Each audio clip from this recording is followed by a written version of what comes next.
प्राय करके देखा जाता है कि किसी योग्य का, किसी समर्थ का संग पाके, आश्रय लेकर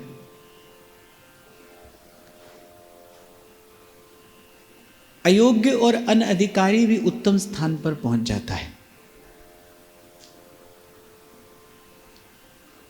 हम मंदिर में श्री जी को निवेदन करने के लिए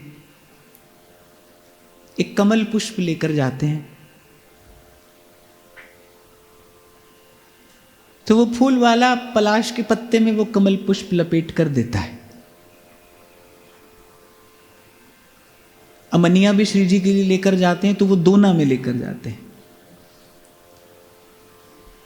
वो दोना जिस पत्र का बना है, उस पलाश पत्र का, उसकी अपनी कोई योग्यता नहीं है। देखो, ना उसमें कोई सुंदरता है, ना उसमें कोई सुवास है,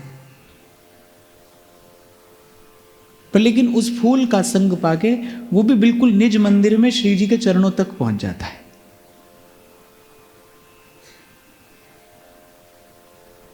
बस ठीक इसी प्रकार जीव की अपनी कोई योग्यता नहीं, अपनी कोई पात्रता नहीं। कल इसी भाव पर हमने चर्चा की। श्री नागरीदास जी कहते हैं कि कोमल करुणावंत अति निर्वाह सब बोल।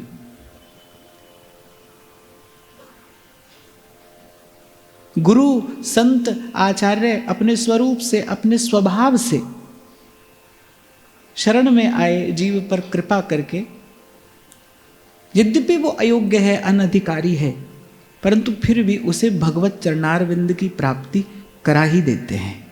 बड़ी सुंदर, बड़ी मार्मिक बात कबीर जी कहते हैं, मैं सेवक समरथ का कोई पुरबला भाग। मेरे जीवन का यश क्या है, मेरे जीवन का गौरव क्या है, मेरे जीवन की सुंदरता क्या है कि मैं सेवक समर्थ का, जैसे हमारे सेवक जी महाराज कह रहे हैं ना, हरिवंश भरोसे भय निडर सुनित गर्जत हरिवंश बल। कल भी मैं आपको कह रहा था कि जैसे जब सेवक जी महाराज ने कहा कि जो हरिनाम जगत शिरोमणि सो वंश बिना कबहू नहीं लई हूं, ऐसा वाक्य आपको समग्र भक्ति साहित्य में ढूंढने पर नहीं मिलेगा। पर सेवक जी ने कहा, लेकिन वो किसके बल पर कह रहे हैं? ये ऐसी विलक्षण बातें किसके बल पर कह रहे हैं? अपने आचार्य चरणों के बल पर कहते हैं। हरिवंश भरोसे भय निडर और सुनित गर्जत हरिवंश बल।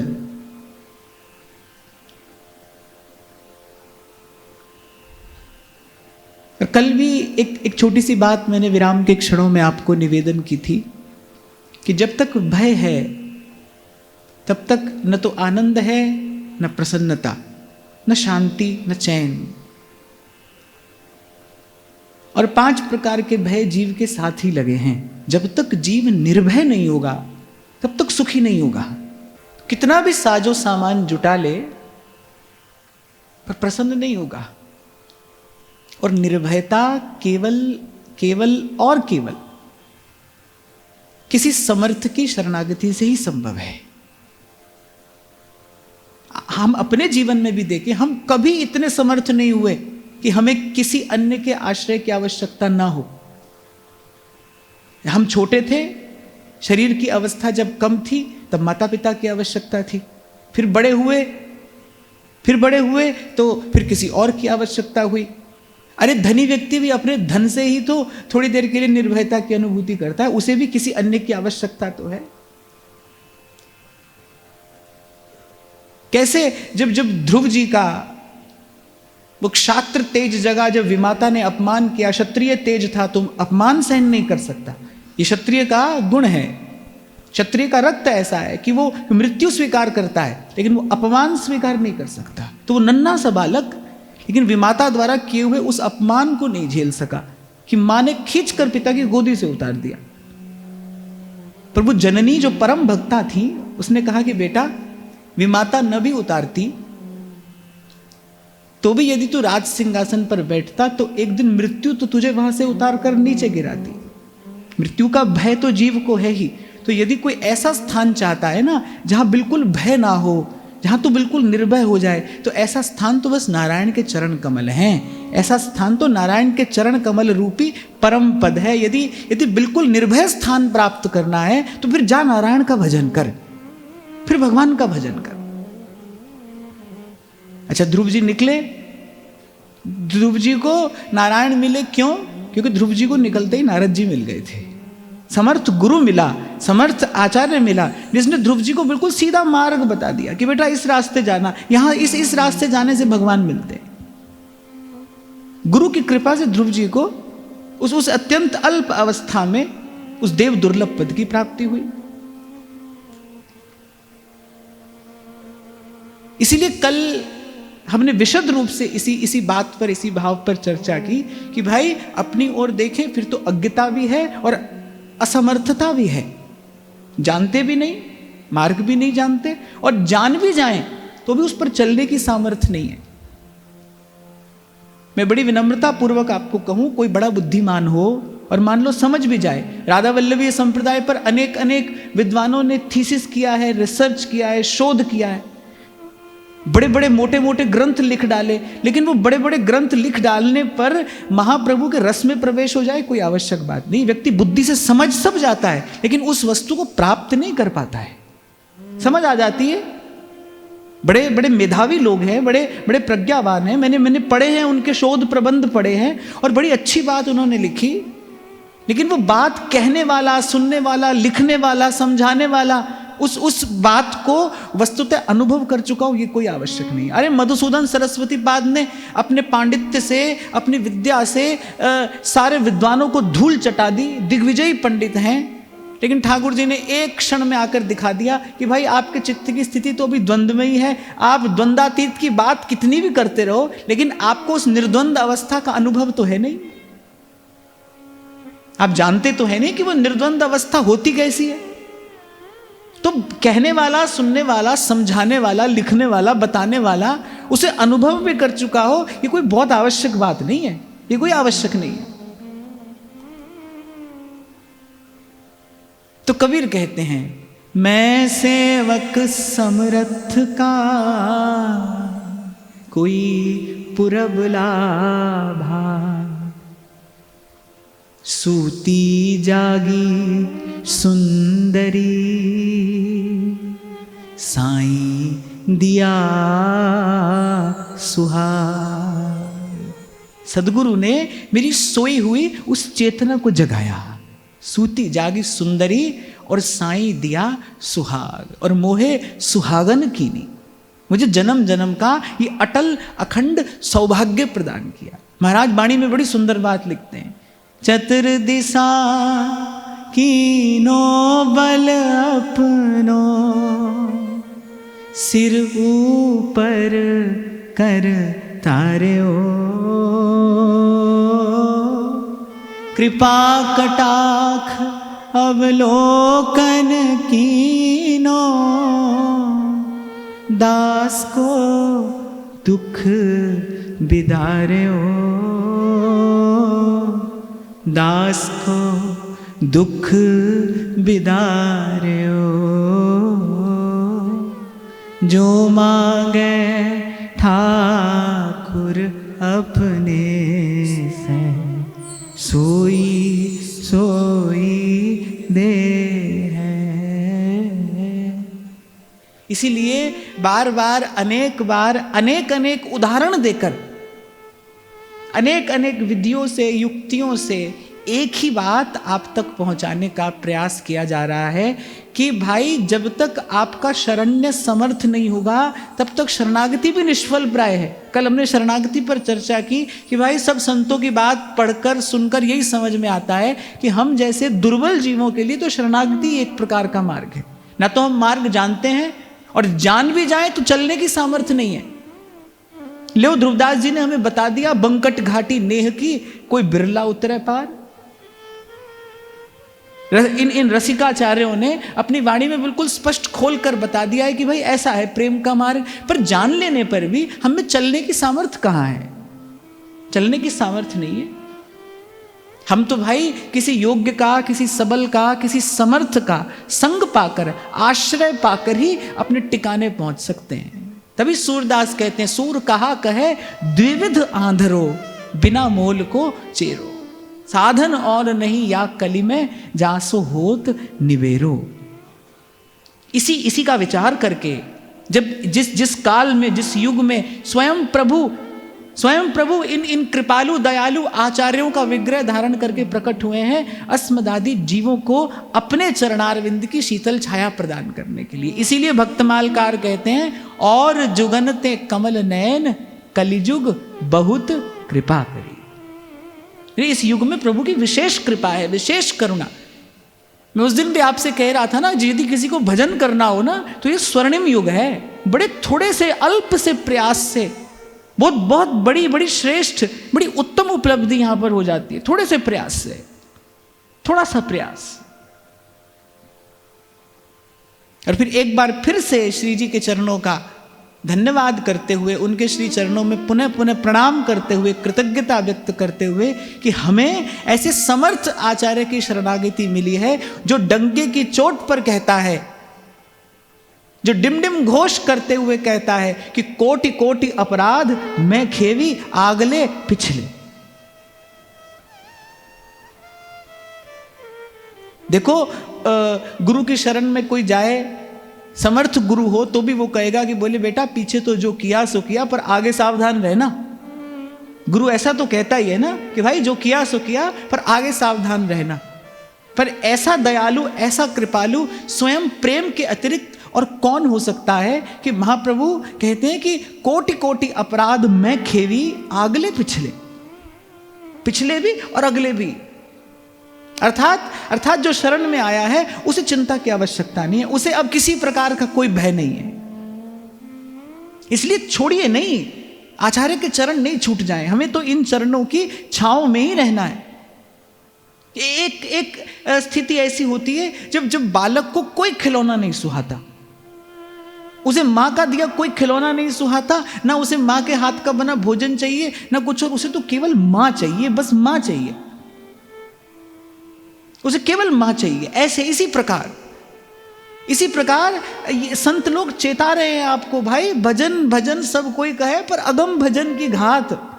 नागरीदास जी पहले क्या है, भाई भजन कहना सरल है, भाई भजन करना बड़ा कठिन है। और देखो आपकी मेरी क्या सामर्थ्य है, अरे 2 मिनट सीधी कमर करके तो बैठा नहीं जाता, क्या साधन करेंगे आप और मैं? न तन में सामर्थ्य है, न मन में सामर्थ्य है, और साधन यहां पर किसी काम का नहीं।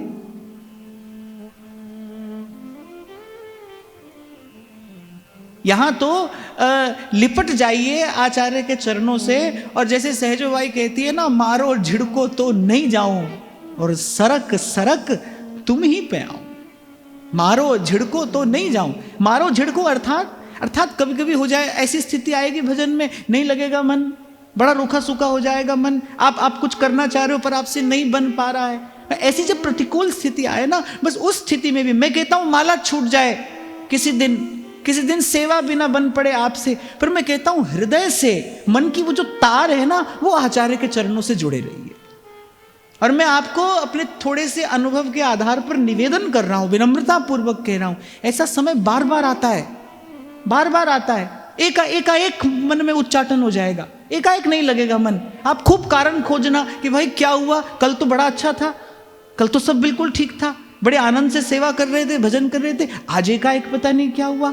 और आप ये नहीं समझना, साधन की श्रेष्ठ अवस्था में भी ऐसी स्थिति हो जाती है। तभी श्री स्वामी जी महाराज लिखते हैं, कबहू मन इत उत चल जात।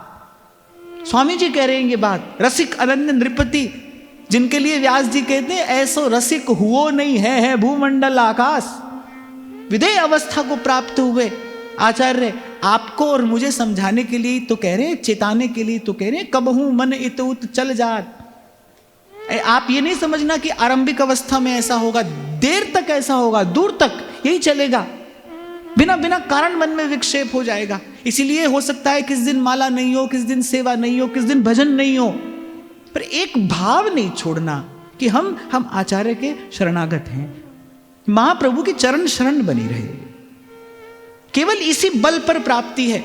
इसलिए गत सत्र में 2-3 बार आप लोगों ने प्रश्न पूछा तो मैंने आपसे कहा हो सकता है आपको मेरी बात तत्पट्टी लगे, पर सत्य यही है भाई, जीव को प्राप्ति आचार्य के चरणों से लगकर ही होती है, उसी प्रकार वो वस्तु प्राप्त करता है।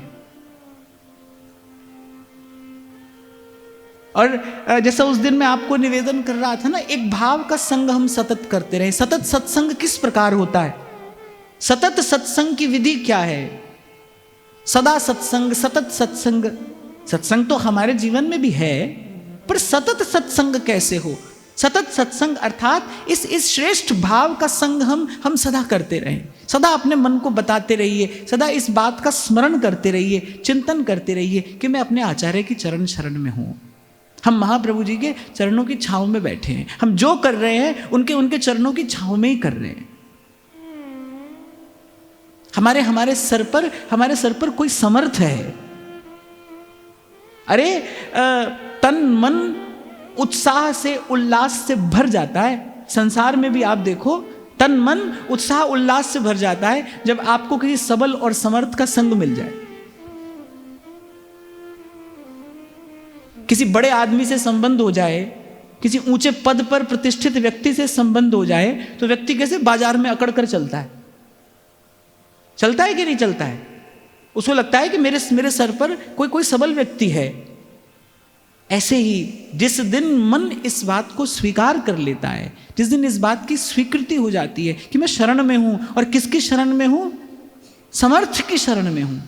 मीरा के प्रभु समर्थ स्वामी, मैं समर्थ की शरण में हूं। जिस दिन इष्ट और आराध्य की, जिस दिन आचार्य की प्रतीति हो जाती है, उस दिन नागरीदास जी पूर्व में कह आए, फिर जहां तहां सुख बिलसत फिरे। फिर बाहर का अभाव प्रभाव, अनुकूलता प्रतिकूलता, ये केवल चलचित्र की भांति आंख के सामने से आते हैं जाते हैं, पर हृदय एक रस उस नित्य आनंद की स्थिति में अवस्थित होता है।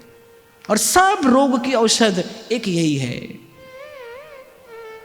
गुरु के चरण ऊपर मेरे माथे, और ताते दुख मेरे सगले लाथे। गुरु के चरण ऊपर मेरे माथे। तत्ती वाव न लग गई पार ब्रह्म सरनाई, चौगिर्द हमारे राम का दुख लगे ना पाई। तत्ती वाव न लग गई पार ब्रह्म सरनाई। वाणी कहती है, औखी घड़ी न वेखण देई, अपना बिरद संभाले, और हाथ दे राखे अपने को, सांस सांस प्रतिपाले। भाई इस विकृति से भरे विषम विषैले संसार में संतों ने अगर कहीं आनंद की अनुभूति की है ना, तो बस इसी भाव में की है। इसीलिए मैंने कहा भाई, माला छूट जाए किसी दिन, सेवा ना बन पड़े, शरीर रोगी हो जाए, क्या क्या अपना नियंत्रण है इस पर, अपनी क्या सामर्थ्य है? हो जाए तो हो जाए, छूट जाएगा, माला भी छूट सकती है, सेवा साधन भी छूट सकता है, पर हृदय से उठत बैठत सोवत जागत, उठत बैठत सोवत जागत, हो मेरी जुड़ी रवे गुरानल तार, लिख दे लिखन वालिया, लिखन वाले। तार टूट नहीं जाए। कबीर कहते हैं ये तार नहीं टूटे, बस हमको जो प्रयास करना है, जो साधन करना है, वो इसीलिए कि ये इस भाव का संग सतत होता रहे। आपको स्मरण हो, पूर्व भी हमने चर्चा की थी कि सत्संग तो हो जाता है, भजन भी हो जाता है, पर उसमें सातत्य नहीं आता, उसमें निरंतरता नहीं आती। जैसे ध्रुवदास जी ने कहा, रसिकन को संग करे निस दिन, या में प्रमाद ना करे।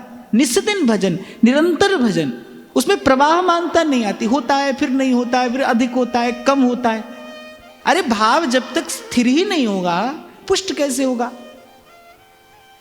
जैसे एक संत उदाहरण देते हैं, कह रहे कि बंदर के मन में आया, बोले हम खेती क्यों नहीं कर सकते, हम भी कर सकते हैं। तो उसने मनुष्य को देखा कैसे बीज डालता है, ऐसे उसने भी बीज डाला। अब वो क्या करे, रोज खोद कर देखे भाई इसमें कुछ हुआ कि नहीं, इसमें कुछ हुआ कि नहीं, तो कैसे हो, डालकर उसे छोड़ देना पड़ता है ना कुछ काल के लिए। तो आपका मेरा भाव बिल्कुल ऐसा है, कभी कम है, कभी अधिक है, कभी नहीं है। और ध्रुवदास जी कहने आवत जात न जानिए कैसे छांव और धूप। भाव जब तक स्थिर ही नहीं होगा तो अंकुरित कैसे होगा, फलेगा फूलेगा कैसे, भाव पुष्ट कैसे होगा। तो हम हमारे भजन में, हमारे चिंतन में, हमारे जीवन में ये जो सत्संग का, सेवा का, सुमिरन का ये सातत्य है, निरंतरता है, ये कैसे आए, कैसे आए, इस बात का विचार करना चाहिए। भाई अब दिन भर भी यहां नहीं बैठ सकते, ना आप बैठ सकते ना मैं बैठ सकता, दिन भर मंदिर में भी नहीं बैठ सकते। बैठ भी जाओ और मान लो कोई व्यक्ति हट करके बैठ भी जाए तो क्या होगा, मन तो उछलता कूदता रहता है। माला तो कर में फिरे, जीभ फिरे, मुख माई, और मनवा तो चौदिस फिरे, ये तो सुमिरन नाई। हट करके मान लीजिए बैठ भी गया कोई व्यक्ति 6 घंटा 8 घंटा, क्योंकि ऐसे तूफानी साधक भी होते हैं, वो भी देखे हैं मैंने, वो बस हट करके बैठे हैं। अब बैठ जाओ, पर इससे कुछ बहुत ऐसे लाभ तो होता नहीं, मुझे तो नहीं लगता कोई लाभ होता हो इससे। तो वो जो वस्तुतः एक प्रवाह है ना भाव का, जिसमें सहजता भी है, जिसमें सरसता भी है, वो कैसे आए, तो इसी सद्भाव का संग करना है। भाई मैं शरण में हूं, मैं शरण में हूं, और दृढ़ता पूर्वक पकड़ने हैं चरण आचार्य के। और दृढ़ता पूर्वक आचार्य के चरण पकड़ने का तात्पर्य दृढ़ता पूर्वक भजन भाव को पकड़ना है। और दृढ़ता पूर्वक पकड़ना अर्थात मान लीजिए कभी मन लग रहा है, मान लीजिए कभी नहीं भी लग रहा है। ध्रुवदास जी ने कहा ना, कबहू तो थोड़ो भजन और कबहू होत विशाल। पर भजन करने वाला कैसा हो, जैसे शूरवीर होता है, एक वीर होता है, एक शूरवीर होता है। वीर क्या है, जो किसी भी स्थिति में अपना पांव पीछे नहीं हटाए, उसको वीर कहते हैं। और शूरवीर कौन होता है, जिस पर जितना प्रहार हो वो उतने वेग से, उतने उत्साह से और आगे बढ़ता है। इसलिए कबीर कहते हैं, भक्ति करे कोई सूरमा, कामी क्रोधी लालची इन पे भक्ति न होए, भक्ति करे कोई सूरमा, जात बरन कुल खोए। भक्ति करना शूरवीर का कार्य है। सुगम सुगम सब कोई कहे, पर अगम भजन की घात। भक्ति करना शूरवीर का कार्य है। तो दृढ़ता पूर्वक भजन भाव का आश्रय लेना, अर्थात मन लग रहा है नहीं लग रहा, पर हमको घबराना नहीं है, चिंतित नहीं होना है। किसी दिन शरीर नहीं चलेगा, किसी दिन मन नहीं चलेगा। मैं तो देखता हूं कई बार कि मान लो माला लेकर हम बैठ भी गए, तन को तो हमने खींच तान कर बिठा लिया भजन में, पर मन तो नहीं आता है खींच तान कर हाथ में, मन तो हाथ नहीं आता है। क्या करें? तो मैं तो कहता हूं सबसे पहले इस भाव का अपने जीवन में हम पोषण करें कि भाई हम अपने आचार्य की चरण शरण में हैं। यहीं पर आकर संत निर्भय हुए हैं। ये संतों का अनुभव मैं आपसे निवेदन कर रहा हूं। उन्होंने देख लिया, समझ लिया, भाई अपना करना धरना कोई बहुत मूल्य का नहीं है। ये जो हम कर भी रहे हैं ना, इसका कोई बहुत मूल्य नहीं है। क्या अल्प सा जीव और उससे भी अल्प सा साधन, क्या मिलता है इससे? इससे भगवान मिलते हैं? नहीं मिलते हैं, इससे नहीं मिलते हैं। जहां से आज मैंने अपनी बात आरंभ की ना, योग्य का, समर्थ का संग और आश्रय पाकर, और अयोग्य जो है ना वो भी श्रेष्ठ स्थान पर पहुंचता है, अपने बल पर नहीं जाता है। फिर आगे कहते हैं, मूरत नैनन मेरा में ही मधि गुण रहे पूर, दशा न को समझी है प्रेम पहुंचनो दूर। अभी जो आपसे कहा जा रहा था कि भाव जब तक स्थिर नहीं होगा तब तक बढ़ेगा कैसे, पुष्ट कैसे होगा। और जैसे ध्रुवदास जी कहते हैं, भाव बढ़ो तब जानिए। कब हम जाने कि हमारा भाव बढ़ा है? भूले भूख और नैन सुख। जब देह से संबंधित जितनी भी हमारी चेष्टाएं हैं, देह का सुख, शारीरिक सुख प्राप्त करने के लिए हम जितनी भी चेष्टाएं करते हैं, जब वो अपने आप सब छूटने लगे, कह रहे भाव बढ़ो तब जानिए। इसीलिए कई बार आपको कहता हूं भाई कि हम भाव भाव भजन भजन कहते तो है, पर जब आप और मैं इसका वास्तविक अर्थ जानेंगे ना, जब आप और मैं इसकी कसौटी पर आकर उतरेंगे, तब लगेगा कि हमने तो भाई एक प्रकार से भी चलना भी आरंभ नहीं किया। हम तो कहाँ चले हैं अभी भजन के मार्ग पर, हम तो कहाँ बढ़े हैं अभी भाव की ओर आगे। भाव बढ़ो तब जानिए। तुलसीदास जी कहने कब कब लगे कि अब भाव प्रवृद्धमान हो रहा है, अब बढ़ रहा है, जब भूले भूख और नैन सुख। क्योंकि एक स्थान पर कहा श्री तुलसीदास जी ने, खान पान सुख चाहत अपने, तिनको प्रेम छुवत नहीं सपने। खान पान सुख चाहत अपने, तिनको प्रेम छुवत नहीं सपने। तो फिर नागरीदास जी इसकी युक्ति बताते हैं, कहते हैं मूरत नैनन में रमे। श्री जी थारी मूर्ति रे, छे जो नैनारो शृंगार। थारी मूर्ति रे, छे जो नैनारो शृंगार। नैनारो शृंगार मारा, हैड़ा के रोहार। श्री जी थारी मूर्ति रे, छे जो नैनारो शृंगार। दो बातें भगवान ने कही ना, अभ्यासेन तु कौन्तेय वैराग्येण च गृह्यते। अच्छा देखो, जो योग मार्ग के साधक हैं, ज्ञान मार्ग के साधक हैं, उनका अभ्यास बड़ा कठिन भी है और बड़ा रूखा सूखा भी है। अब किसका अभ्यास करना है उनको? वो कह रहे हो कि भ्रिकुटी के मध्य में किसी ब्रह्म ज्योति का ध्यान करिए, फिर उसको देखते रहने का अभ्यास करिए। कान पर उंगली लगाकर कोई नाद सुनिए, फिर उसको सुनते रहने का अभ्यास करिए। आप देखो हमारा अभ्यास कितना सरस है, अभ्यास कितना सुंदर है। हमें किसका अभ्यास करना है? बार बार अनंत कोटि लावण्य मूर्ति, रस मूर्ति राधा वल्लभ लाल के दर्शन का अभ्यास करना है। श्री जी थारी मूर्ति रे, छे जो नैनारो शृंगार। आहा, महाप्रभु कह रहे अरे नरवाहन प्रभु निहार, लोचन भर घोषनार। नख सिख सौंदर्य काम दुख निकंदिनी। श्री राधा वल्लभ लाल का रूप कैसा है? इस रूप के दर्शन का प्रसाद क्या है? राधा वल्लभ लाल के रूप दर्शन का, श्री राधा वल्लभ लाल के दर्शन का प्रसाद क्या है? दर्शन मदन गोपाल मनोहर, मन सिजताप निवार। बोले एक देवता का दर्शन करने से कामना की पूर्ति होती है। मंदिरों के बाहर लिखा रहता है ना, सर्व मनोकामना पूर्ण। हालांकि मैं तो सदा कहता हूं बिल्कुल झूठी बात है ये। सर्व मनोकामना भी पूर्ण होती है कभी किसी की? ये तो बिल्कुल झूठ का धंधा है भाई, बिल्कुल झूठ का। पर संसार में व्यापार तो इसी प्रकार चलता है, इसी प्रकार चलता है। देखो भाई, ये जो भीड़ दिखाई देती है ना, गरज सजदा कराती है, इबादत कौन करता है? किसकी भीड़ है? ये सकामता की भीड़ है, ये सकामता की भीड़ है।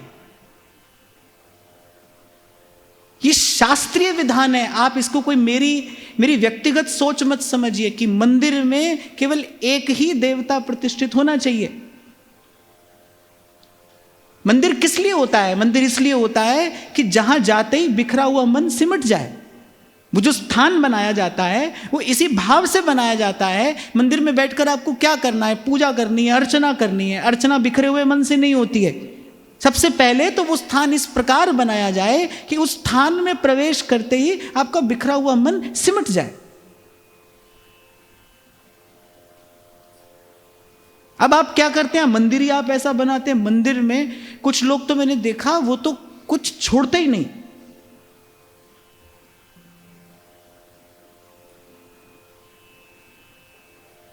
कितने कितने स्वरूप रखे हैं, कितना सब कुछ है वहां पर। ये भाई भाव की दृष्टि से भी ठीक नहीं है, सिद्धांत की दृष्टि से भी ठीक नहीं है, मनोविज्ञान की दृष्टि से भी बिल्कुल अनुचित है। कुछ अभी शायद 2 दिन पहले की बात है, किसी ने ये प्रश्न भी मुझसे यहां पूछा, तब प्रसंग नहीं था तो मैं उत्तर नहीं दे पाया। आज प्रसंग उपस्थित हुआ है तो मैं आपको कह रहा हूं, ये इसमें किसी दूसरे की निंदा, खंडन या अपमान या अवज्ञा नहीं है, ये तो सिद्धांत की बात है। सिद्धांत की दृष्टि से, भाव की दृष्टि से, भक्ति की दृष्टि से तो खैर है ही, मनोविज्ञान की दृष्टि से भी आपके मंदिर में केवल आपके इष्ट और आराध्य का ही विग्रह होना चाहिए।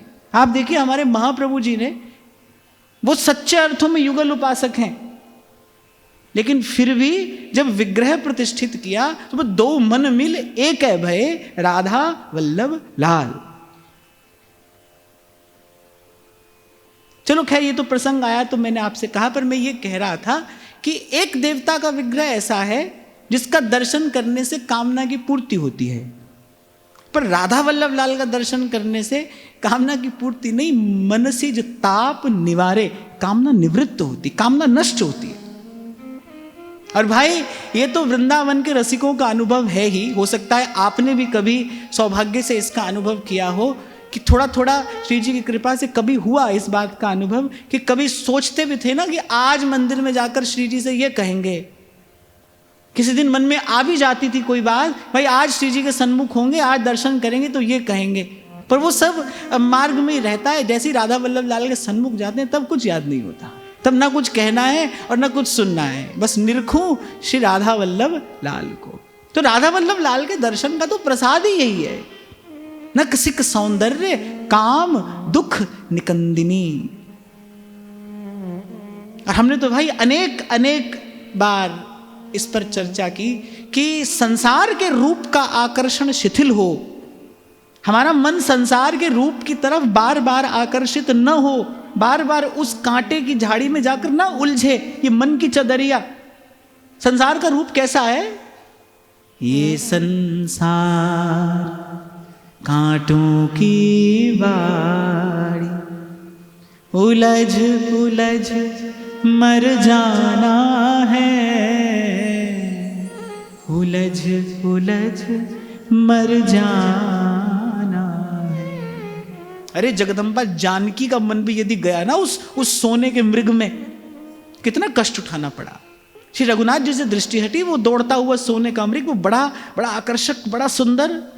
जगदम्बा जानकी की भी दृष्टि पड़ी तो कष्ट उठाना पड़ा, अपार कष्ट उठाना पड़ा। तो संसार का रूप तो ऐसा है, संसार का आकर्षण ऐसा है, कांटों की बाड़ी। ये संसार कांटों की बाड़ी, उलझ उलझ मर जाना है, उलझ उलझ मर जाना।